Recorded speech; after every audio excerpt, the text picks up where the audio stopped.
আবারও সেই অভিযোগ, আবারও সেই প্রশ্ন, শেখ হাসিনার পতনের পেছনে সেনা সম্পৃক্ততা ছিল এমন দাবি উঠেছে আবারও বিদেশি মিডিয়ায় রিপোর্ট হয়েছে, সোশ্যাল মিডিয়ায় ঝড় বইছে। তবু নীরব সবাই। কেন নীরব? প্রশ্নটা আছে কিন্তু উত্তর নেই। আসসালামু আলাইকুম, স্বাগত লিডস নিউজে। আজকের ভিডিওতে আমরা উত্তরটি খুঁজব। সম্মানিত দর্শক, 5 আগস্ট 2024 বাংলাদেশের রাজনীতির ইতিহাসে একটি টার্নিং পয়েন্ট, সবাই আমরা জানি। কিন্তু এই যে পরিবর্তন, এটা কি ছিল শুধুই আন্দোলনের ফসল, নাকি পর্দার আড়ালে ছিল অন্য কোনো খেলা, অন্য কোনো ষড়যন্ত্র? একটা কথা বলতে পারি যে এই আন্দোলনের সবচেয়ে বড় সুবিধাভোগী মোহাম্মদ ইউনূস, তিনি বড় গলায় দাবি করেছেন, কোথায় কখন করেছেন আপনারা সব জানেন। তিনি বলেছেন এত সহজেই পরিবর্তন হয়নি, এটা ছিল মেটিকুলাসলি ডিজাইনড প্ল্যানের অংশ। মজার বিষয় হলো, না দেশে না বিদেশে কোনো মিডিয়াই তাকে প্রশ্ন করেনি তিনি কিভাবে জানেন এই মেটিকুলাস ডিজাইন সম্পর্কে। তার কি সম্পর্ক এই প্ল্যানের সঙ্গে? বাংলাদেশের তথাকথিত সুশীল সমাজও ইউনূসের এই স্বীকারোক্তি নিয়ে টু শব্দটি করেনি, কারণ অজ্ঞাত। ফলে 18 মাস ধরে বাংলাদেশ নামক আমটি চুষে খেয়ে ইউনূস এর আঁটিটি গছিয়ে দিয়ে গেছেন অন্য একটি গোষ্ঠীকে, আরেকটি মেটিকুলাসলি ডিজাইনড ইলেকশনের মাধ্যমে। যাক, সে প্রসঙ্গ, আজকে এটি নিয়ে কথা বলবো না। শেখ হাসিনার পতনে সেনা সম্পৃক্ততার বিষয়ে কথা বলতে চাই আসলে আজকে, কারণ এর আগেও একই ধরনের অভিযোগ উঠেছিল গণমাধ্যমে। সম্প্রতি ভারতের একটি সংবাদ মাধ্যম নর্থ ইস্ট নিউজ একটি প্রতিবেদনে দাবি করেছে শেখ হাসিনাকে ক্ষমতাচ্যুত করার যে ষড়যন্ত্র ছিল, ষড়যন্ত্র বলছে তারা, এটি ছিল গভীর ষড়যন্ত্র। এতে সেনাবাহিনীর বিভিন্ন স্তরের কর্মকর্তারা জড়িত ছিলেন। কিছু জুনিয়র কর্মকর্তা স্নাইপারের ভূমিকা পালন করেছিলেন, যারা ঢাকার বিভিন্ন অংশে ওই সময় অবস্থান নিয়েছিলেন। কি ভয়াবহ তথ্য যদি সত্য হয়। 2024 সালের 5 আগস্ট সকালে অবসরপ্রাপ্ত সামরিক কর্মকর্তাদের 3টি দল বলা হচ্ছে, যাদের সম্পর্কে এরা হলেন বিএনপি এবং জামাতের সমর্থক, ওই অবসরপ্রাপ্তরা। তারা Mirpur defence officers housing society এবং মহাখালী ডিওএইচএস এ জড়ো হয়েছিলেন।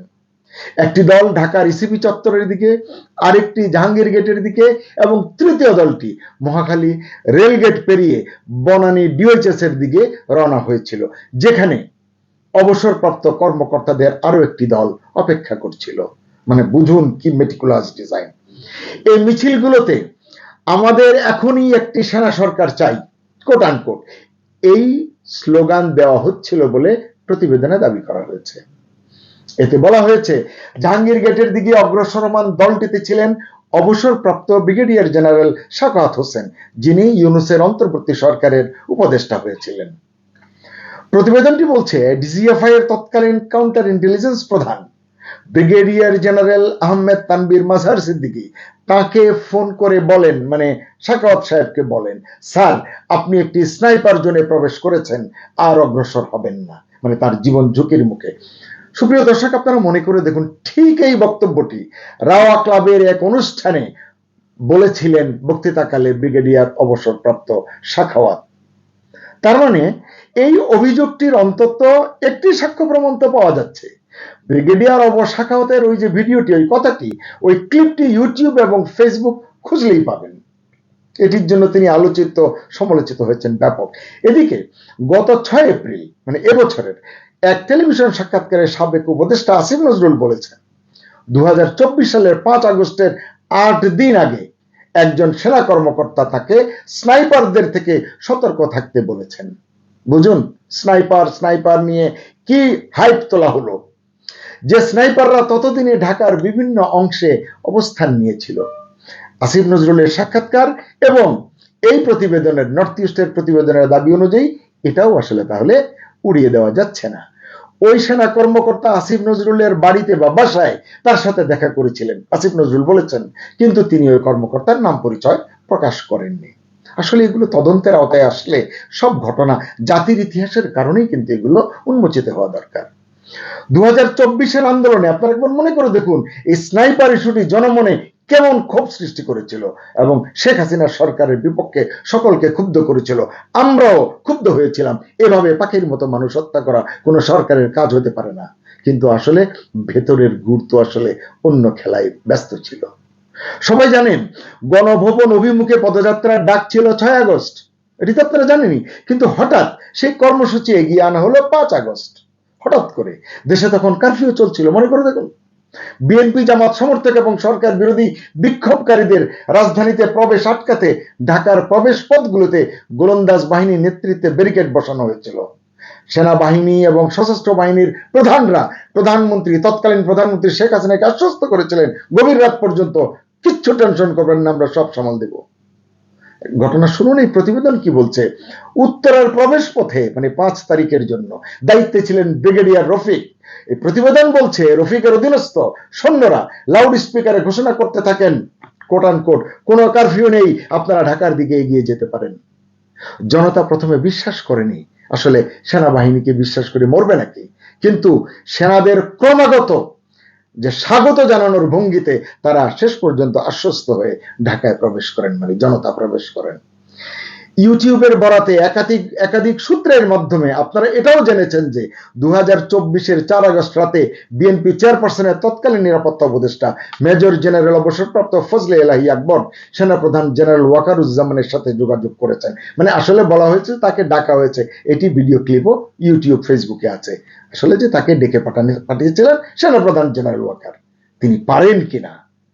জেনারেল ওয়াকার পরদিন সকালে মানে 5 আগস্ট মেজর জেনারেল আকবরকে বিএনপি এবং সরকার বিরোধী রাজনৈতিক নেতাদের সেনানিবাসে নিয়ে আসার দায়িত্ব দেন। কিভাবে তিনি দায়িত্ব দেন? তখন তো দেশে একটি নির্বাচিত সরকার রয়েছে, প্রধানমন্ত্রী রয়েছে, তিনি কি করে এই দায়িত্ব পালন করেন?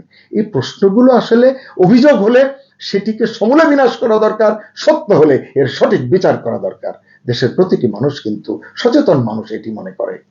প্রতিবেদনে বলা হয়েছে জেনারেল ওয়াকার 24 জুন সেনাপ্রধানের দায়িত্ব গ্রহণ করার 1 সপ্তাহ পর 1 জুলাই ঢাকা বিশ্ববিদ্যালয়ে কোটা সংস্কার আন্দোলন শুরু হয়। শুরুর দিকে এটি অত্যন্ত নিরীহ এবং একটি নির্দোষ আন্দোলন ছিল, সকলেই এটি স্বীকার করেন।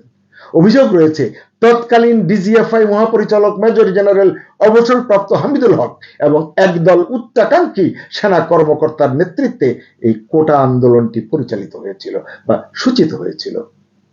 এর ধারাবাহিকতায় 16 জুলাই রংপুরে এক অজ্ঞাত হামলাকারীর গুলিতে আবু সাইদ নিহত হলে আন্দোলনটি সহিংস হয়ে ওঠে।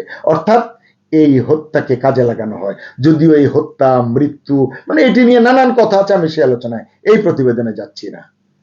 নর্থ ইস্টের প্রতিবেদন জানাচ্ছে নাহিদ ইসলাম আমাদের নেতা এবং আসিফ মাহমুদ, সজীব ভুঁইয়া সহ বৈষম্য বিরোধী ছাত্র আন্দোলনের নেতারা ওই সময়, সবাই না কতিপয়, ডিজিএফআই এর বেশ কয়েকজন কর্মকর্তার সঙ্গে যোগাযোগ রাখতেন।